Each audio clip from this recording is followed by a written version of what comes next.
एक पत्र है, किसी ने भेजा है कि आप कहते हो दान करो, धर्म करो, पुण्य करो, सत्कर्म करो, तो ये कैसे मालूम पड़ेगा कि हमने जो दान करा, हमने जो पुण्य करा, हमने जो भजन करा, हमने जो कीर्तन करा, हमने जो नाम जाप करा, वो हमारे सामने आया या हमको प्राप्त हुआ? इसको पता कैसे कर सकते हैं? तो मर के देख लो। एक सहज भाषा है। एक राजा को लगा, जो प्रश्न इस भाई ने करा वही प्रश्न राजा को भी लगा। एक बार राजा के मन में आ गया एक प्रश्न कि मरने के बाद होता क्या है। मान लो हम मर गए तो उसके बाद होगा क्या? राजा के मन में प्रश्न आया तो उसका कोई हल राजा ने विचारा, अपनी सभा में मंत्रियों से कहा मुझे पता कर कर बताओ कि मरने के बाद क्या होता है। अब मंत्रियों ने सोचा मरेंगे तब तो मालूम पड़ेगा। अब जीते जी कौन मालूम पड़ रहा है कि ऊपर हो क्या रहा है। तो राजा ने मंत्रियों से कहा मंत्रियों बताओ मरने के बाद क्या होता। मंत्रियों तो सब मौन हो गए, चुप हो गए, क्योंकि इनको ही नहीं मालूम कि मरने के बाद क्या होता। आपको मालूम है क्या? नहीं, कहीं के को मालूम होता, ऐसा हो कि मरने के बाद होगा क्या तो पता चल जाए। पर राजा ने पूरे नगर में सूचना कर दी, जो हमको बताएगा कि मरने के बाद होता क्या है उसको मुंह मांगा धन दिया जाएगा। मुंह मांगा जो धन होगा, जो वैभव होगा हम उसको दे देंगे, जो चाहिएगा उसको हम उससे वो प्रदान कर देंगे।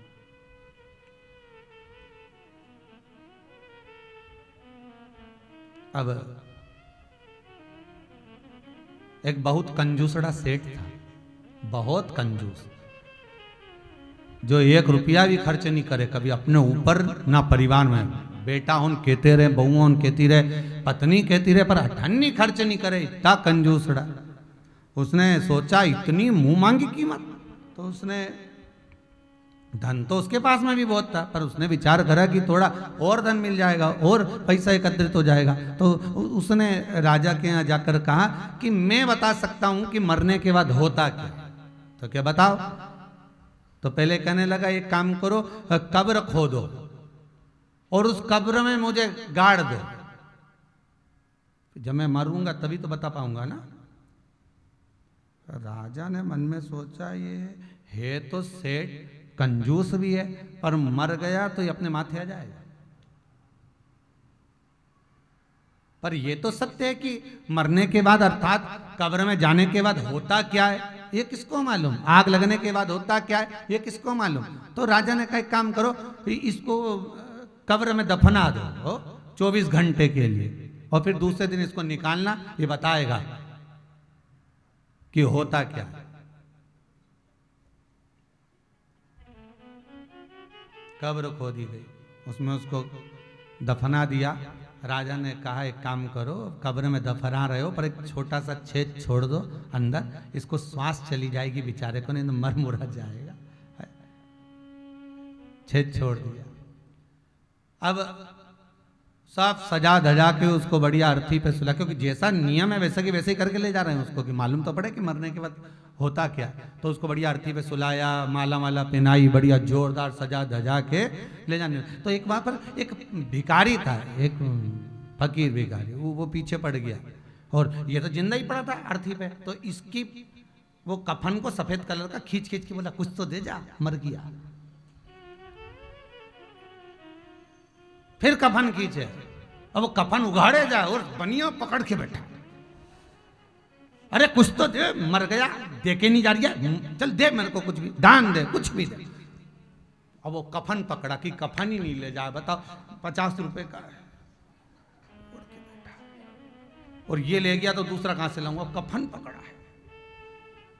और उसने छोड़ा नहीं, आखिरी वो शमशान तक पहुंच गया, नहीं छोड़ा। और माँ इसको जैसे ही नीचे रखा और सब खबर खोदने में लगे, मैं ही बैठ गया, दे दिया कि नहीं दे दिया, दे मेरे को दान दे, कुछ भी दे। उसको कपड़ा खींच के ले जाने लगा वो कफन का, इतना कफन पकड़ा, ले दे दिया। और वहीं पे बादाम छिली हुई के छिलके पड़े हुए थे, वो उठा के दे दिया, ले जा, और वो चला गया। इसको उठाया, कब्र में गाड़ा, मिट्टी डाली, छेद छोड़ दिया, छोड़कर सब चले गए। कल मालूम पड़ेगा 24 घंटे बाद हुआ क्या है। रात्रि को जैसे अंधेरा छाने लगा, एक सांप आ गया और वो छेद में जाने लगा। अंदर जो सो रिया था कंजूसड़ा बनिया सेठ, उसकी तो जान अब तो मरा। राम तो क्या देख रहा है कि सांप अंदर जाने का प्रयास कर रहा है, और जो बादाम के छिलके उसने पटके उस भिखारी को दान दिए थे, वो बादाम के छिलके उस सांप के सामने आ रहे हैं। बादाम के छिलके और सांप में लड़ाई हो रही है, वो छिलकों को सरका रहा है और सांप अंदर जाने का प्रयास कर रहा है, और छिलके अंदर जाने नहीं देते। रात भर यही चलता रहा। सवेरे आए, मिट्टी हटाई, उसे निकाला, उससे पूछा गया बता क्या हुआ। सीधे घर गया, जितना रखा था सामान सब दान दिया। उसने कहा कुछ नहीं हुआ, मरने के बाद केवल एक काम हुआ, जो दान दिया था वो आड़े आ गया। जो धर्म करा, जो सत्कर्म करा, जो दान करा, वो मरने के समय से पहले जो मैंने करा था वो मेरे सामने खड़ा था। एक सांप से भी अगर मुझे बचा रहा था तो मेरा किया गया दान, मेरा किया गया धर्म, मेरा किया गया सत्कर्म, मेरा किया गया नाम स्मरण बचा रहा। ना परिवार वाले बचाने आएंगे, ना कुटुंब वाले आएंगे। जिनको जोड़ जोड़ कर तुम छोड़ कर जा रहे हो, सुंदर सा मकान बनाकर, फैक्ट्री बनाकर, दुकान बनाकर, जायदाद बनाकर जिनको छोड़ कर जा रहे हो, सुंदर सुंदर कपड़े दिलाकर और सुंदर रकम आभूषण सब देकर जिनको तुम जाओगे, वो काम नहीं आएंगे। जो तुमने दान करा, जो तुमने धर्म करा, जो तुमने भजन करा, जो तुमने कीर्तन करा, जो तुमने नाम जाप करा, जो तुमने शंकर का अनुमोदन करा, जो तुमने स्मरण करा, बस वो तुम्हारे सामने आकर खड़ा हो जाएगा और तुम्हें इस यम की कैद से छुड़ाकर उस परमात्मा के द्वार तक ले जाएगा। वो छुड़ा सकता। फिर मैं कहूंगा कि समस्या बड़ी है, बहुत समस्या है। संसार के लोगों को, एक एक व्यक्ति को समस्या है, पर ऐसी कोई समस्या नहीं जिसका कोई हल नहीं हो। हल भी है, बस उसका हल एक यही है कि हम स्नेह से भगवान की कथा को जो श्रवण कर रहे हैं, उस कथा को सुनकर हम अपने जीवन में अमल कर कर उसको उतारें और कोई उपाय अपनी जिंदगी में ऐसा कर ले जिससे सुख का भान हो जाए। अकाल मृत्यु वो मरे जो काम करे चंडाल का, काल उसका क्या बिगाड़े जो भक्त हो महा काल का। शंकर की उपासना करना, मात्र शिव है कौन शंकर? शंकर वही जो नग्न वेशधारी, दिगंबर वेशधारी, बैठा अलमस्त होकर आनंद में।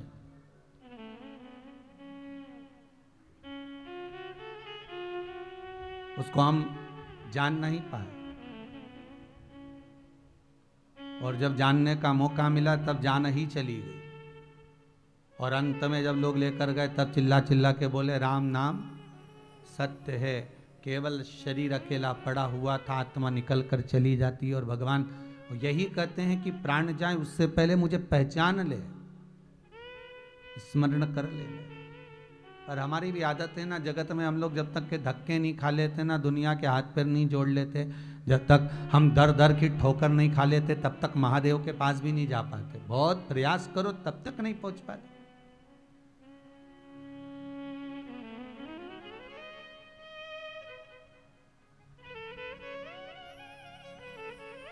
देखा जाए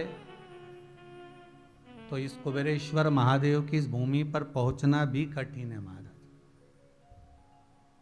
भोपाल से निकले, मालूम पड़े गुड़बेला में घुस गए, वहां से निकले तो मालूम पड़े नापला खेड़ी में घुस गए, नापला खेड़ी से निकले, पूछा कहाँ है तब जंगल में घूमते घूमते 2-4 गांव पता करते करते पूछते तो भी 2-3 किलोमीटर का फेर बदर करके तब जाकर कुबेरेश्वर महादेव के इस भूमि पर पहुँचे। तो यहाँ पहुँचने में भी बहुत भगवान बुला ले और आप पहुँच जाओ तो बाबा की कृपा समझना कि बड़ी कृपा करी जो इस भूमि पर आकर हमने कथा को श्रवण कर लिया। पाराशर जी, ये तो भगवान भोलेनाथ की कृपा है आपके ऊपर भी, जो भाव से आप आकर कथा का रसतत्व यहां से श्रवण करा रहे।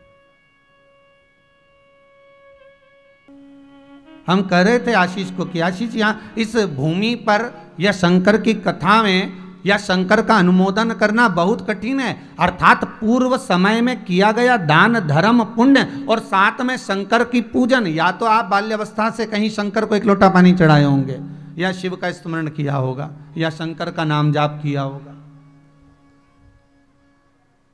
कहीं ना कहीं भगवान शिव का स्मरण पूर्व समय से करते आए होगे या तुम्हारे पूर्वजों ने कोई कृपा ऐसी कर दी होगी, तब जाकर हम शंकर की कथा को सुन पा रहे हैं, हम शिव की कथा को ग्रहण कर पा रहे हैं, तब जाकर भगवान की कथा हमें मिल पा रही, तब जाकर मिली। हम बहुत प्रयास करने के बाद